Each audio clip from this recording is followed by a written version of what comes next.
The regular season is winding down for the Los Angeles Lakers with just 3 games remaining. And on today's show, I kind of wanted to take a break from what's going on here on the court with the Lakers because, spoiler alert, it's not a lot. And I wanted to take a look at a mock draft because the Lakers were projected to take a very interesting player in the Ringer's latest mock draft. And I wanted to talk about it here on today's show for a little bit.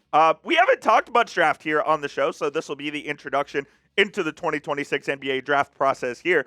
And I want you guys to start us off here on today's show. Name someone you want the Lakers to draft down in the comment section. You can get wild and pick someone like Darren Peterson or Cam Boozer, or you can take a more realistic pick if you want to do that as well. So go on down there, let me know. Name someone you want the Lakers to draft in the June draft coming up. And on the Ringers mock draft, they had the Lakers selecting Thomas Haugh, the forward out of Florida. And full disclosure, I am a little biased because I love the Florida Gators, but also I think this is a great selection for Los Angeles if they were able to pull this off. Let's jump into who Thomas Haugh is. He's a 6'9", 215 junior. He's a very versatile forward on both ends of the floor. He has played some small ball 5 for the Gators as well. He's played the 3, and he played on a huge big man trio with Thomas Haugh and Alex Condon, as well as Ruben Chinyelu over there with the Gators. And he obviously won the 2025 national championship with the Florida Gators, defeating the Houston Cougars and UConn Huskies along the way. Thomas Haugh, a sharpshooter, man. Like, the numbers don't necessarily reflect it this year just because of the volume that he shot with. But when the Gators need a big shot, Haugh is the guy they went to. He shot almost 33% from 3 this year. He shot almost 39% as a sophomore in the year the Gators won the title. His scoring this season doubled basically from last year, where he was at about 9 points a game all the way up to 17. And he's an excellent rebounder as well, bringing in 6 rebounds a night and mainly playing the 3 for the Gators, as I said, alongside Condon and Chinyelu. I really like Tommy Haugh for the Lakers. I think that he would be a fantastic fit with this team because he can play the 3, he can play the 4 as well. Now, you'd have to bulk up a little bit to be able to guard some 4s in the NBA, but I think on the offensive end of the court, he'd be able to space the floor. He knows exactly where he needs to be on the defensive end of the court as well.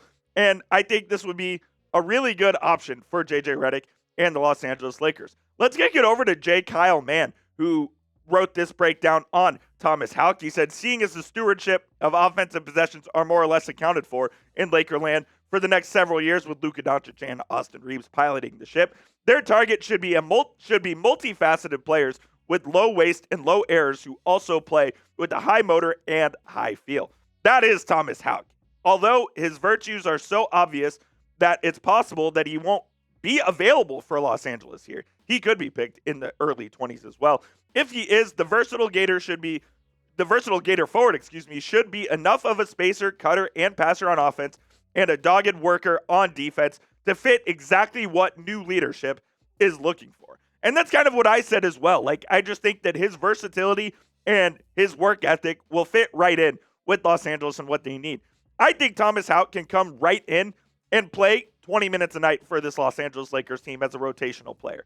You bring him in off the bench, or maybe even you could honestly insert him in the starting lineup alongside Doncic and Reaves. You have Thomas Haugh, you have, another 4, whether it's Rui Hachimura or whoever it is, and then you have your big man, whether that's DeAndre Ayton or someone else. Like, I think he is that good and that ready of an NBA player. I'm not saying Haugh is going to be an all-star by any means, but I do think he has a very high floor when it comes to his NBA career and can come in and be a contributor right away to the Los Angeles Lakers. So I've kind of laid out who Tommy Haugh is and the pick and everything about him with the Florida Gators. Now it's your turn to grade the pick for me. A, B, C, D, or F down there in the comment section. This will be today's pin question on the show, so you'll see it at the top of the comment section. Go on down there and get your votes in. Grade the pick of Thomas Haugh to the Los Angeles Lakers.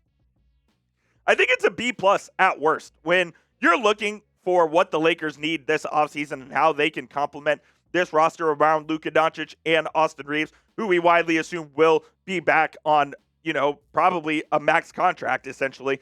Thomas Haugh is the perfect fit for this Lakers team, given his versatility on both ends of the floor, his ability to play in big-time games and make big-time shots and not be afraid of the moment. I really, really like the pick of Thomas Haugh to the Lakers. And if it comes to fruition in June, Lakers fans, you should be very, very happy with that outcome.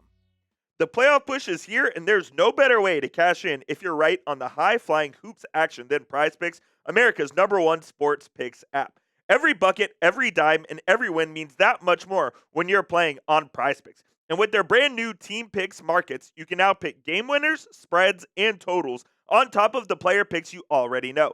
So cash in if you're right during all the clutch buckets and slam dunks this spring with Team Picks over on PrizePicks. I've absolutely loved using the Team Picks feature on PrizePicks. I did it during March Madness, and I plan to do it during the basketball playoffs as well.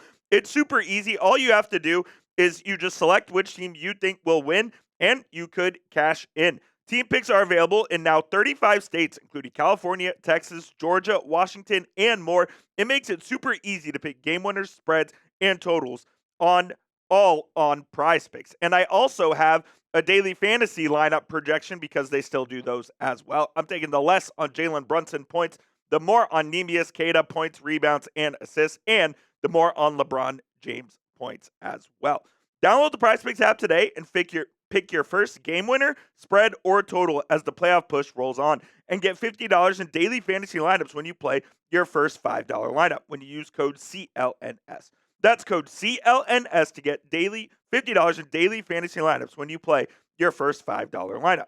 PrizePicks. PrizePicks Predict is a registered FCM offering team picks and culture picks as event contracts. Trading involves significant risk, not for all. The content provided is for informational and educational purposes only and does not constitute investment advice. A recommendation to trade any commodity interest or an offer to open an account. Chat Sports is not registered with the CFTC or NFA. PrizePicks Predict does not endorse or guarantee any statements made by third-party promoters or influencers. Please consult with a qualified professional before making any trading decisions. The remaining schedule for the Lakers is as follows. 3 games. You have Golden State tonight. You have the Suns tomorrow. You have the Utah Jazz on Sunday. And given where this team is in the standings right now and their remaining schedule, I think the Lakers are going to end up finishing 5th in the Western Conference. Now, it depends on if they can. I mean, tonight's a massive game, right? This one's probably a toss-up with the Warriors with Steph Curry being back. The Suns will be a difficult task as well, I think, but the Lakers still should be able to beat them. And then the Utah Jazz are obviously tanking, so you could beat them as well. Is it possible to win the last 3 games without Luka and Reaves? Probably not. Can you go 2-1 though? That's potentially what you need to do in order to finish 4th in the West, because right now the Lakers are tied with the Houston Rockets for 4th in the Western Conference. Lakers owning the tiebreaker in that one, both with 50 and 29 records. I think it's pretty out of the realm of possibility that they're going to finish 3rd at this point. So can you just finish with an equal record to Houston in the final 3 games, end up with that 4 seed to get those first 2 home games in the playoffs and a potential Game 7 at home as well? Ultimately, I think the Lakers are going to finish 5th. I think Houston is going to outpace them in the final 3 games of the season, and the Lakers will be starting their playoff journey in Houston. And I know I said this on a show earlier this week, and I'll just continue to say it. It's just such a shame that this season came crashing down the way it did, because I really believed in this Lakers team. Like, I really believed that they could have made a somewhat deep run in the playoffs. Could they have gotten to the Western Conference Finals? Like, I really do think they could have, led by Luka, led by Austin Reaves. Now that those guys are likely going to miss at least the first half, if not the entire first round of the playoffs, I've kind of lost all hope with it. And it's just a shame, man, because I really thought they could do some special things. Luka was playing the best basketball of his career. Austin Reaves was really coming into his own as well. And role player LeBron was playing like the best role player we've ever seen in the NBA. That's just the breaks, though. Sometimes injuries happen, and unfortunately, they came at the most inopportune time for the Los Angeles Lakers. All right, y'all, that will do it for today's show. Appreciate you for tuning in, as always, to the Lakers Report by Chat Sports. We will have you covered with everything surrounding this team leading up to the playoffs and leading into the offseason as well. So hit that subscribe button, and we'll see you guys soon.